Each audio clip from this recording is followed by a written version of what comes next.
Parmanand Katara versus union of India. ये case उन मामलों से संबंधित है जिसमें जो है कई बार सड़क पर दुर्घटनाएं हो जाती है या कोई मेडिकल इमरजेंसी हो जाती है, और उन केसेस में जब जो पेशेंट है या जो विक्टिम है उसको जब हॉस्पिटल ले जाया जाता है तो डॉक्टर उसको एडमिट करने में आनाकानी करते हैं या किसी दूसरे हॉस्पिटल में रेफर करने के लिए कहते हैं, क्योंकि उन्हें ऐसा लगता है कि ये मेडिको लीगल केस है और मेडिको लीगल केस को अगर वो हैंडल करेंगे तो कल को पुलिस के द्वारा उनको हरास किया जा सकता है। इस मामले में परमानंद कटारा जो एक सोशल एक्टिविस्ट थे, उन्होंने हिंदुस्तान टाइम्स में छपी एक खबर को देखकर जिसमें लिखा था कि ऐसे किसी व्यक्ति का एक्सीडेंट हो गया और जब कोई व्यक्ति उसको हॉस्पिटल लेकर के गया तो हॉस्पिटल वाले ने कहा कि किसी दूसरे हॉस्पिटल में लेके जाओ जो कि मेडिको लीगल केसेस देखता है, और वो वहाँ से उस हॉस्पिटल से 20 किलोमीटर की दूरी पे था। जब वो उस हॉस्पिटल में उस व्यक्ति को लेके गया जो एक्सीडेंट हो गया था,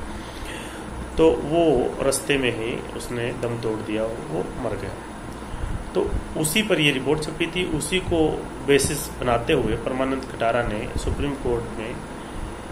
PIL फाइल की, और उसका कहना था कि जो लॉज हैं वो व्यक्ति को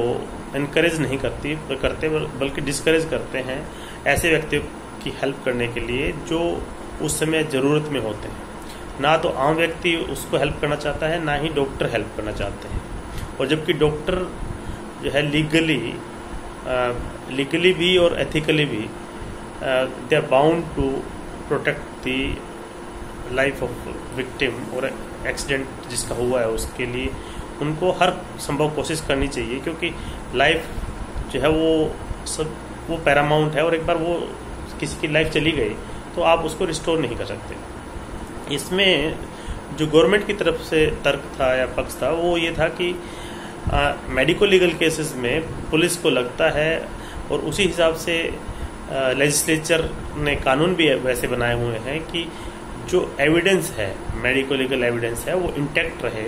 और इसी हिसाब से कुछ हॉस्पिटल्स में जो सरकारी हॉस्पिटल होते हैं या जहाँ पे मेडिको लीगल केसेस हैंडल किए जाते हैं वहीं पर वो केसेस लेकर के जाए जाए। अब ये पक्ष था गवर्नमेंट का कहना है कि मेडिको लीगल केसेस में एविडेंस को प्रोटेक्ट करने के लिए, इंटैक्ट रखने के लिए ये किया जाता है। लेकिन ऐसा करने में दो दिक्कतें होती है। पहली दिक्कत तो ये होती है कि जो विक्टिम है या जो एक्सीडेंट जिसका हुआ है उसकी जान जाने का खतरा रहता है। इनिशियल जैसे एक्सीडेंट के जस्ट बाद अगर मेडिकल फैसिलिटी अवेलेबल नहीं होती है तो वो उसकी जान के लिए ज़्यादा जोखिम वाली बात होती है। दूसरी बात ये है कि अगर उसको किसी भी ऐसे हॉस्पिटल में ले जाया जाता है जहाँ पे डॉक्टर है और डॉक्टर उसको ट्रीट करता है, तो उन केसेस में पुलिस के द्वारा फिर हरास किए जाने की प्रोबेबिलिटी होती है। तो इसमें सुप्रीम कोर्ट ने इन बातों का ध्यान रखते हुए ये कहा कि आर्टिकल 21 के बहुत से केसेस में सुप्रीम कोर्ट ने माना है कि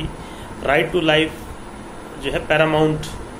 जो राइट है, और ये ऐसा राइट है क्योंकि इसमें अगर किसी की एक बार जान चली जाती है, राइट जो व्यक्ति दुर्घटना जिसके साथ हुई है अगर उसकी जान चली जाती है तो वो रिस्टोर नहीं कर सकते, और आप अगर फॉर्मेलिटी करते रहेंगे या आप ये कहेंगे कि यहाँ नहीं उस हॉस्पिटल में भेज दीजिए, तो ऐसी सिचुएशन में फिर उसकी जान जाने के खतरे हैं, और ये एथिकली भी गलत है। तो सुप्रीम कोर्ट ने गवर्नमेंट से कहा कि गवर्नमेंट ऐसे रास्ते निकाले या ऐसे कानून बनाए जिससे कि जो डॉक्टर है उनका भी हरासमेंट ना हो, और जिसको मेडिकल ट्रीटमेंट इमीडिएटली चाहिए उसको मिल सके। उन्होंने ये भी कहा कि चाहे वो व्यक्ति आम व्यक्ति हो या कोई क्रिमिनल हो, अगर क्रिमिनल भी है तो भी उसका राइट टू लाइफ है, और वो उसका प्राइमरी फोकस ये होना चाहिए कि उसको बचाया जाए। बचाए जाने के बाद उसका जो भी क्रिमिनल लायबिलिटी होगी उसके हिसाब से उसको पेनल पनिशमेंट दी जाएगी। लेकिन जीवन का बचाना सबसे इम्पोर्टेंट है, और इस जजमेंट के बारे में सुप्रीम कोर्ट ने यह भी कहा कि ये सब बातें वाइडली पब्लिसाइज और सर्कुलेट की जानी चाहिए ऑल इंडिया रेडियो पर, दूरदर्शन पर, टीवी चैनलों पर, हर जगह पर, ताकि डॉक्टर्स को भी ये पता चले कि जब ऐसे केसेस आते हैं तो वो सीधे उनको मेडिकल अटेंशन दे और मेडिकल फैसिलिटी प्रोवाइड करे, और ताकि आम जनता भी जो जहाँ पर होती हैं, कई बार एक्सीडेंट होते हैं तो वो उसमें हाथ नहीं डालना चाहते इस चक्कर में कि जो पुलिस हरासमेंट ना हो जाए ये सब चीज़, और उन सब के चलते इस जजमेंट में राइट टू हेल्थ केयर एक तरह से सुप्रीम कोर्ट ने कहा कि माना कि ये एक फंडामेंटल राइट है, आर्टिकल 21 का पार्ट है। और इसके बाद से डॉक्टरों का भी कुल मिलाकर के हरासमेंट भी कम हुआ होगा, और ये तो ज़रूर हुआ होगा कि जब कहीं पे भी लेकर के जाया जाता है किसी एक्सीडेंट वाले व्यक्ति को, तो वहाँ पर इजीली उसको ट्रीटमेंट मिल सके और उसकी जान बच सके।